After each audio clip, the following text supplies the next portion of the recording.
निम्न समस्याओं को रैखिक समीकरण युग्म के रूप में व्यक्त कीजिए और फिर उनके हल ज्ञात कीजिए। मतलब हमें क्या करना है, जो हमें ये कंडीशन दी हैं, ये जो क्वेश्चन हमें दिए हैं, उनमें इनको रैखिक समीकरणों के युग्म में पहले चेंज करना है और उसके बाद उनको सॉल्व करना है। तो सबसे पहले हम इक्वेशन बनाना सीखेंगे कि इक्वेशन कैसे बनाएंगे। तो देखो पहला क्वेश्चन क्या दिया है इसमें, ऋतु धारा के अनुकूल 2 घंटे में 20 किलोमीटर तैर सकती है और धारा के प्रतिकूल 2 घंटे में 4 किलोमीटर तैर सकती है। उसकी स्थिर जल में तैरने की चाल तथा धारा की चाल ज्ञात कीजिए। अब देखो यहाँ पे हमें दो चीज़ें निकालनी है। पहली चीज़ तो ये निकालनी है कि स्थिर जल में तैरने की चाल, उसकी की बात कर रहा है। उसकी का मतलब यहाँ पे उसकी होगा ऋतु, ठीक है। ऋतु की स्थिर जल में तैरने की चाल तथा धारा की चाल हमें निकालनी है। अब देखो ऐसे टाइप के जो क्वेश्चन होते हैं, इसमें आपको 4 प्रकार की स्पीड मतलब 4 प्रकार की चालें आपको पता होना चाहिए। 4 प्रकार की चाल होती है। कौन कौन सी होती है, एक एक करके मैं आपको बता देता हूँ। सबसे पहली होती है धारा की चाल। धारा की चाल। उसके बाद होती है व्यक्ति की चाल। व्यक्ति, अब देखो यहाँ पे ऋतु दिया है, कभी कभी ऐसे दिया हो सकता है कि नाव की चाल, ठीक है। व्यक्ति या नाव की चाल, ठीक। तो सबसे पहले इन दोनों के बारे में आपको पता होना चाहिए। देखो मान लीजिए धारा की चाल है x किलोमीटर प्रति घंटा और वैसे ही व्यक्ति या किसी नाव की चाल है y किलोमीटर प्रति घंटा। क्योंकि क्या होता है कि इस प्रकार से आप ऐसे देखते हैं कि नदी इस प्रकार से जाती है। अब देखो नदी तो हमेशा नीचे की ओर जाएगी, तो नीचे की ओर जा रही है मतलब उसमें कुछ मूवमेंट हो रहा है। अब मूवमेंट होगा मतलब उसकी कुछ चाल होगी। तो चाल हमने मान ली, धारा की चाल मान लीजिए x किलोमीटर प्रति घंटा है। अब यहाँ पे कोई व्यक्ति है, व्यक्ति जैसे इसमें दिया है ऋतु है, तो मैं ऋतु को ही मान लेता हूँ। मान लीजिए ऋतु यहाँ पे है, ठीक है। तो एक तो ऋतु की चाल भी होगी और साथ में ये जो धारा की चाल है वो भी होगी। मतलब अगर ऋतु नीचे की ओर जा रही है, जैसे या इसको ऐसे मान सकते हैं कि मान लीजिए ऋतु नाव में बैठी है, तो जो नाव है उसकी भी एक चाल होती है और वैसे ही जो नदी है उसकी भी चाल होगी।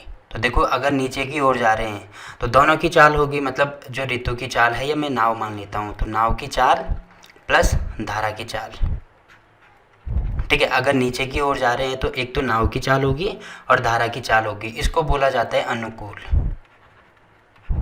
अनुकूल का मतलब होता है एक ही दिशा में। जैसे आप यहाँ पे एक वर्ड देख रहे होंगे अनुकूल, तो अनुकूल का मतलब होगा धारा की दिशा में। तो आपको ये ध्यान रखना है कि अगर नीचे की ओर, दोनों नीचे की ओर जा रहे हैं तो उसको बोला जाता है अनुकूल। अब देखो प्रतिकूल एक दूसरा वर्ड आता है। प्रतिकूल क्या होता है, जैसे धारा तो नीचे की ओर बहेगी हमेशा, बट कभी कभी क्या होता है कि नाव ऊपर की ओर आता है। नाव को हो व्यक्ति को हो एक ही बात है। तो जो धारा है वो नाव को नीचे की ओर खींच रही है, बट जो नाव है वो ऊपर की ओर आ रही है, ऊपर की ओर आने की कोशिश कर रही है। इसका मतलब एक नीचे की ओर बल लगा रहा है, एक ऊपर की ओर बल लगा रहा है। तो दोनों की जो स्पीड है वो आपस में माइनस हो जाती है। तो यहाँ पे होता है नाव की जो स्पीड होगी वो माइनस धारा की जो स्पीड होगी वो, ठीक है। तो इसको क्या बोला जाता है, इसको बोला जाता है प्रतिकूल। तो आई होप कि ये चीज़ें आपको समझ में आई होंगी। प्रतिकूल लिख देना यहाँ पे, प्रतिकूल, ठीक है। तो देखो 4 प्रकार की स्पीड होगी। 4 प्रकार की स्पीड कौन कौन सी होगी, एक होगी धारा की चाल, दूसरी होगी व्यक्ति या नाव की चाल। जैसे इसमें दिया है कि स्थिर जल में, तो स्थिर जल का मतलब होगा कि जहाँ पे जल का कोई भी मूवमेंट नहीं हो रहा है, ठीक है। तो जल स्थिर है मतलब जल की स्पीड उस कंडीशन में 0 हो जाएगी। तो स्थिर जल अगर कहीं पे बोला जाता है तो उसमें केवल व्यक्ति या नाव की चाल ही गिनी जाती है। तो व्यक्ति या नाव की चाल भी आपको समझ में आ गया होगा। 2 स्पीड तो ये हो गई और तीसरी स्पीड मैंने आपको यहाँ पे बता दी। ये है तीसरी स्पीड और ये है चौथी स्पीड। तो तीसरी स्पीड है कि धारा के अनुकूल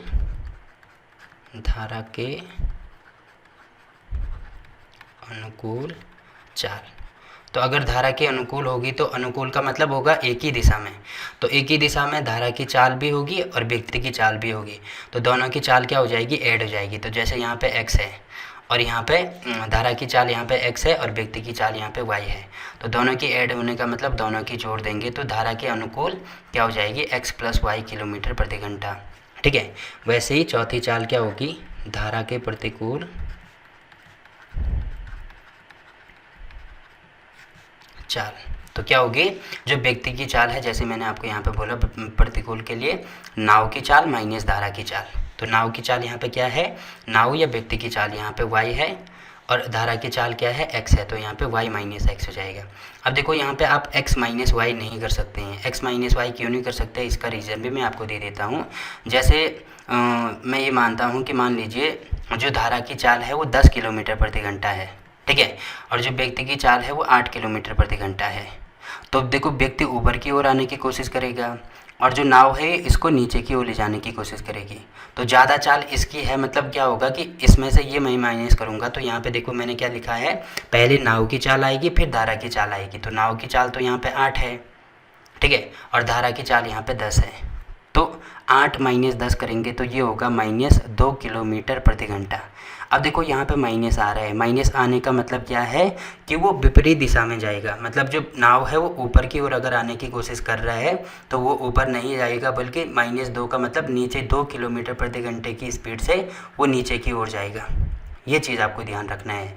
तो अगर नदी में हमें ऊपर की ओर आना है तो हमेशा ही ये याद रखना कि जो नाव की चाल है वो हमेशा ही ज़्यादा होनी चाहिए। अगर नाव की चाल या व्यक्ति की चाल ज़्यादा होगी तभी हम ऊपर की ओर आ सकते हैं, नहीं तो हम ऊपर की ओर नहीं आ सकते हैं, ठीक है। तो ये चीज़ भी आपको पता होनी चाहिए।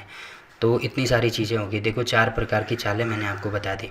अब देखो ये आपको समझ में आ गया, इसको बताना समझने में थोड़ा टाइम लग सकता है, एक बार समझ में आ गया तो इस टाइप के सारे क्वेश्चन आप बड़ी आसानी से कर सकते हो, ठीक है। अब देखो स्टार्टिंग में इसमें हमें क्या क्या दिया है। जैसे स्टार्टिंग में दिया है ऋतु धारा के अनुकूल 2 घंटे में 20 किलोमीटर तैर सकती है। तो धारा के अनुकूल वो बोल रहा है, तो धारा के अनुकूल कौन सी थी, धारा के अनुकूल चाल x + y किलोमीटर प्रति घंटा। तो ये चीज़ तो हमें अपनी तरफ से माननी ही होगी, ठीक है, क्योंकि हमें यही चीज़ें निकालनी है। अब देखो मैंने इस टाइप के और भी क्वेश्चन आपको पहले ही बताए हैं, उसमें भी मैंने आपको बताया था कि जो चीज़ हमें निकालनी होती है उसको हम अपनी तरफ से कुछ मानते हैं। तो ये हमने यहाँ पे ये दोनों चीज़ें मान ली कि मान लीजिए धारा की चाल x किलोमीटर प्रति घंटा है और व्यक्ति या नाव की चाल y किलोमीटर प्रति घंटा है। तो यहाँ पे व्यक्ति की जगह ऋतु दिया है तो यहाँ पे हम ऋतु लिख सकते हैं। ऋतु की चाल y किलोमीटर प्रति घंटा है। तो धारा के अनुकूल की बात कर रहा है, तो धारा के अनुकूल चाल क्या होती है, x + y किलोमीटर प्रति घंटा होता है। मतलब इसकी वैल्यू किसके बराबर है, ये हमें दी है। देखो ये क्या है, ये है हमारी, थोड़ा मैं इसको नीचे कर देता हूँ। देखो ये क्या है, ये है हमारी चाल। तो यहाँ पे इसको मैं चाल लिख सकता हूँ, ठीक है। आप बस समझने के लिए मैं आपको बोल रहा हूँ। तो यहाँ पे चाल लिख सकता हूँ। तो देखो चाल बराबर क्या होता है, फॉर्मूला आपने पढ़ा होगा, चाल बराबर होता है दूरी बटा समय। तो चाल तो हमें निकालनी है, चाल है x + y और दूरी कितनी है, देखो इसमें दूरी दी है 20 किलोमीटर है, तो यहाँ पे हो जाएगा 20 किलोमीटर, ठीक है। और बटे में समय कितना है, समय दिया है 2 घंटे, तो यहाँ पे हो जाएगा 2 घंटे। तो अगर मैं इससे ये कैंसिल करता हूँ तो यहाँ पे हो जाएगा 10। तो अब देखो x + y की वैल्यू किसके बराबर होगी, x + y बराबर होगा 10 किलोमीटर प्रति घंटा। तो ये हमने बना दी इक्वेशन 1, ठीक है। वैसे इसमें आगे और क्या दिया है, आगे दिया है कि और धारा के प्रतिकूल 2 घंटे में 4 किलोमीटर तैर सकती है। तो यहाँ पे भी देखो प्रतिकूल की बात कर रहा है, और ये मैंने बोला था धारा के प्रतिकूल जो चाल होती है वो होती है y - x। जैसे इसके हिसाब से डिपेंड करता है कि आपने चाल क्या मानी है। तो पहले मैंने क्या बोला था कि पहले यहाँ पे व्यक्ति या नाव की चाल रखनी होगी हमें, ठीक है, तभी हम धारा के प्रतिकूल यानी ऊपर आ सकते हैं, तभी आ सकते हैं, नहीं तो नहीं आ सकते हैं। तो यहाँ पे y - x होगा, तो इसको मैं यहाँ पे लिख देता हूँ y - x। तो इसकी वैल्यू किसके बराबर होगी, इसकी वैल्यू हो जाएगी, यहाँ पे दिया है 2 घंटे और 4 किलोमीटर, तो ये वाला फार्मूला यूज होगा। दूरी है इसमें 4 किलोमीटर और समय है 2 घंटे, तो यहाँ पे हो जाएगा 4 किलोमीटर बटे 2 घंटे। तो इससे ये कैंसिल, तो यहाँ पे होगा 2, तो ये होगा y - x बराबर होगा 2 किलोमीटर प्रति घंटा। तो ये बन गई हमारी इक्वेशन 2, ठीक है। तो 2 इक्वेशन हमने बना दी, बाकी इसको सॉल्व करेंगे तो हमारा आंसर आ जाएगा। अब देखो आप यहाँ पे बिल्कुल भी कंफ्यूज नहीं होना कि यहाँ पे y - x क्यों लिया है। जैसे अगर मैं यहाँ पे इसको ऐसे लेता हूँ कि मान लीजिए धारा की चाल y किलोमीटर प्रति घंटा है और व्यक्ति की चाल x किलोमीटर प्रति घंटा है, तो तब क्या हो जाता है, ये तो x + y ऐसे ही रख सकते हैं क्योंकि दोनों में यहाँ पे जुड़ जाती है, तो यहाँ पे भी प्लस होगा, यहाँ पे भी प्लस होगा। तो यहाँ पे कोई फ़र्क नहीं पड़ता कि किसको आगे ले रहे हैं किसको पीछे ले रहे हैं, बस यहाँ पे फ़र्क पड़ता है, ठीक है। तो यहाँ पे देखो पहले किसकी चाल बोली थी मैंने, पहले नाव की चाल बोली थी या व्यक्ति की चाल बोली थी। तो नाव या व्यक्ति की चाल यहाँ पे x हमने मानी है, तो यहाँ पे पहले x हो जाएगा, उसके बाद धारा की चाल आएगी जो y है, तो ये y हो जाएगा। तो यहाँ पे ऐसे लिख सकते हैं कि धारा की चाल y है और व्यक्ति की चाल x है, तो तब दोनों में कन्फ्यूज नहीं होगा, x प्लस वाई कर सकते हैं, फिर x माइनस वाई हो जाएगा। ठीक है, तो आप अपनी सहूलियत के हिसाब से इसको बना सकते हैं। तो देखो 2 इक्वेशन हमने बना दी, अब मैं x और y की वैल्यू निकाल सकता हूँ। तो इसको सॉल्व करेंगे, देखो किसी भी मेथड के द्वारा आप सॉल्व करेंगे हमारा आंसर एक ही आएगा। तो यहाँ पे 2 इक्वेशन है हमारे पास, इनको सॉल्व करो। तो देखो यहाँ पे x दिख रहा है, यहाँ पे भी x दिख रहा है, तो इसको हम कैंसिल कर सकते हैं, मतलब इसको हम विलोपन विधि के द्वारा सॉल्व कर रहे हैं। तो यहाँ पे क्या हो जाएगा, ये तो कैंसिल हो गया, उसके बाद y यहाँ पे भी है, यहाँ पे भी है, तो ये हो जाएगा 2y बराबर 10 + 2, तो ये होगा 12। तो y की वैल्यू यहाँ से निकल आएगी 12/2, जिसको कि मैं क्या लिख सकता हूँ, इससे ये कैंसिल हो जाएगा, तो यहाँ पे 6 हो जाएगा। तो y बराबर होगा 6 किलोमीटर प्रति घंटा। ठीक, तो y की वैल्यू हमने निकाल दी। अब y की वैल्यू मैं कहाँ पे रख सकता हूँ, देखो कहीं पे भी रख दो, हमारा आंसर तो एक ही आने वाला है। तो अगर मैं इसमें रखता हूँ तो लिखना भी होगा y का मान समीकरण 1 में रखने पर, तो यहाँ पे क्या हो जाएगा, x + y है 6 बराबर हो जाएगा 10, तो x बराबर होगा 10 - 6, तो जिसको कि मैं 4 किलोमीटर प्रति घंटा लिख सकता हूँ। तो देखो x की वैल्यू भी हमने निकाल दी और y की वैल्यू भी हमने निकाल दी, और यही हमारे आंसर हैं। ठीक है, तो देखो x क्या था, x हमने ये माना था कि मान लीजिए धारा की चाल x किलोमीटर प्रति घंटा है, तो x आ रहा है 4 और y आ रहा है 6, तो ये होगा 4 और ये होगा 6। ठीक है, तो लास्ट में हमें ये लिखना भी हो गया, अतः धारा की चाल 4 किलोमीटर प्रति घंटा है तथा स्थिर जल में तैरने की चाल। तो क्योंकि स्थिर जल के लिए मैंने आपको क्या बोला था, स्थिर जल का मतलब जिसमें जल की स्पीड 0 हो, तो उस कंडीशन में जो व्यक्ति की स्पीड होगी वही गिनी जाएगी। तो यहाँ पे जो व्यक्ति या नाव की चाल होगी वो है 6, तो स्थिर जल में तैरने की चाल भी कितनी हो जाएगी, 6 किलोमीटर प्रति घंटा। ठीक।